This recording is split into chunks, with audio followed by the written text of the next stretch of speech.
How does someone politely end a conversation with a person who won't stop talking? Worst case I've ever had, I basically gave every verbal cue I knew of, eventually stood up, then stood in the doorway, then backed out of the doorway.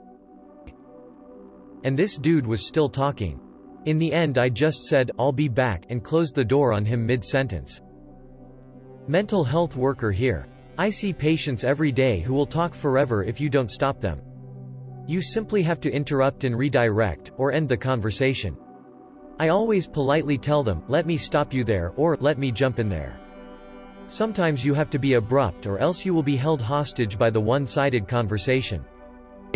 SSSHH, do you hear that? No, 1 sec, and just run off.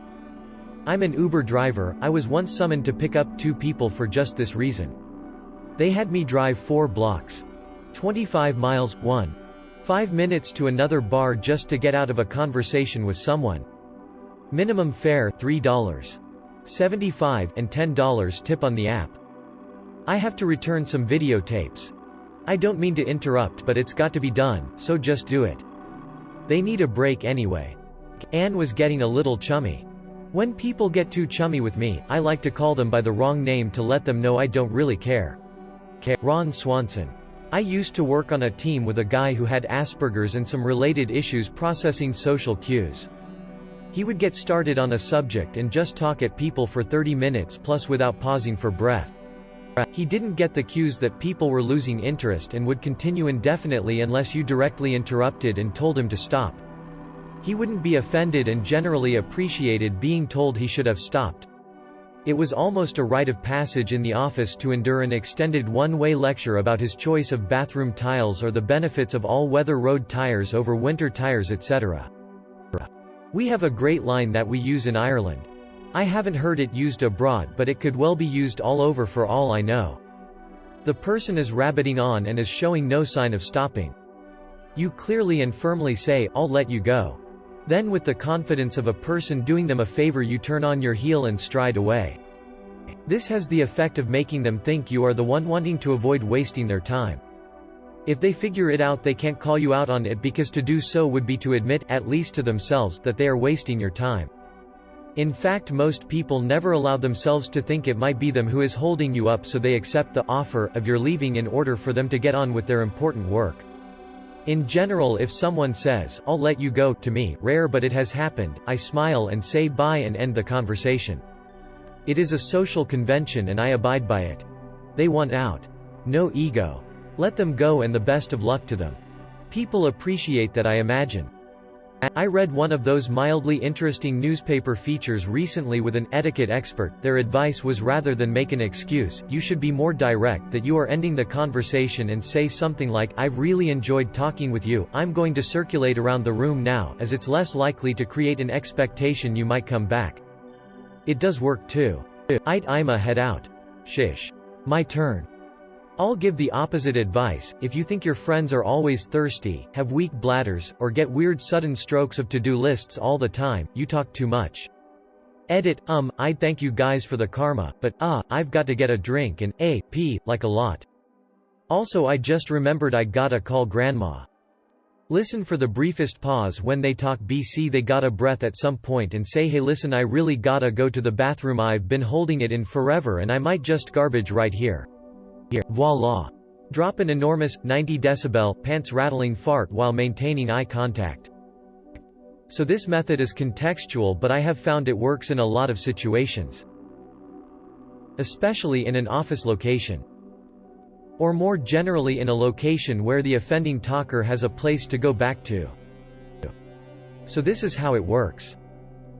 Usually someone will come into my office and stand in the doorway and start talking. I listen politely for a bit, and then if they don't get the cues to leave, I do some obvious things. Like start working on my computer. And then playing on my phone. Just some physical social cues to let them know that this is over. But some PPL don't get that. So in those cases where it's happening, I casually stand up, let them continue the conversation, and sometimes I give them an or yeah.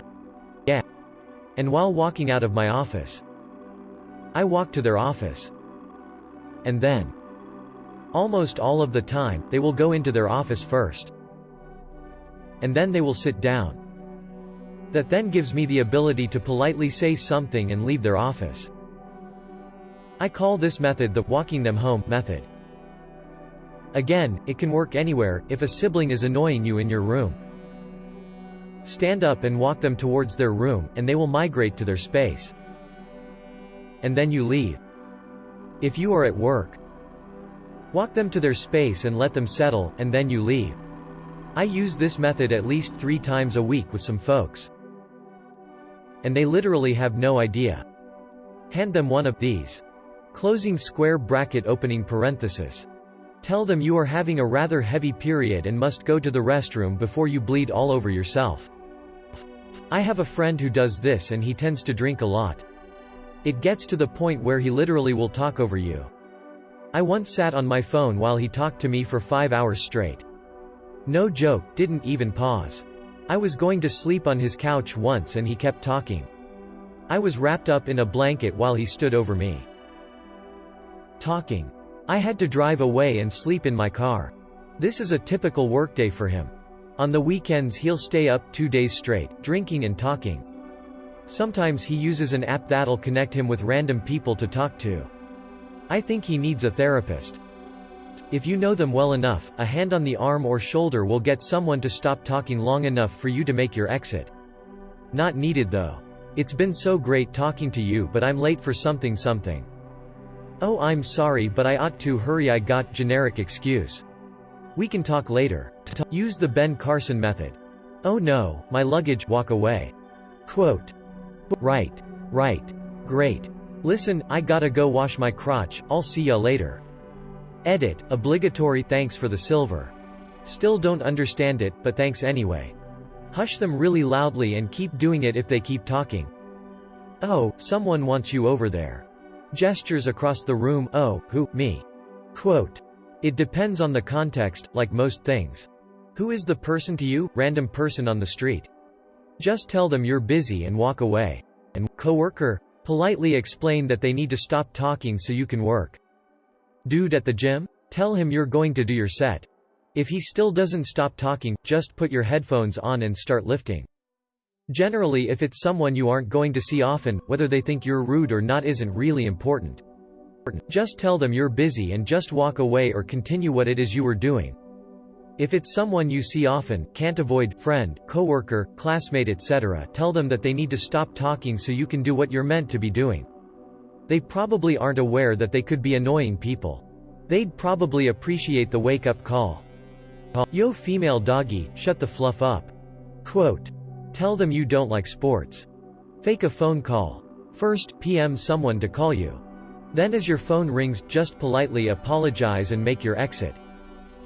I have to go. I left the baby on fire. Deleted. These people are called astral vampires. But instead of sucking your blood, they suck your life force from you. Cast level 3 Deathwatch to be sure. If not, find the Temple of the Serpent. The witch will tell you where to go. Godspeed, my friend. I'm British. I'm still in a conversation now that started 3 years ago. Barrel roll. Good talking to you. I have to go. Quote. Hey, I hate to interrupt, but I have to go. Got an appointment that I'll be late for if I don't get on the road pretty quick. Can we pick this up later? You don't pick it up later. Bite your own tongue, then smile and let the blood run down your chin. Caution, unexpected results on vampires.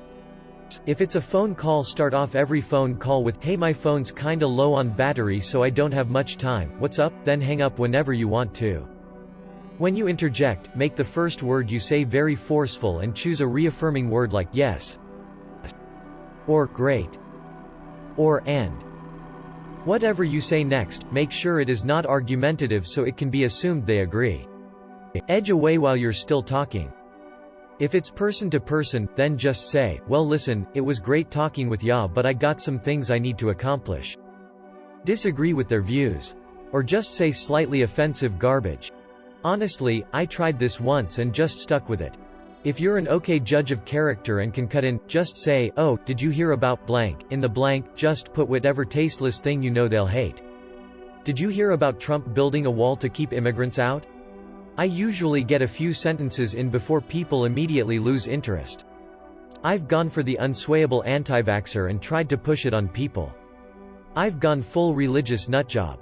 It works like a charm. Oh, also, how would you like to work from home, on your own time with a six-figure salary? I'm sorry, you'll have to excuse me, Jerry, insert newly present friend name here, just showed his face, point stealthily, and that cavalier son of a female doggy owes me money. Walk towards friend and loudly yell, Jerry, how are you buddy? Go into to hug with friend and whisper, frown for a second, in their ear, should be awkward for the overtalker you just ditched and they'll leave you and Jerry be.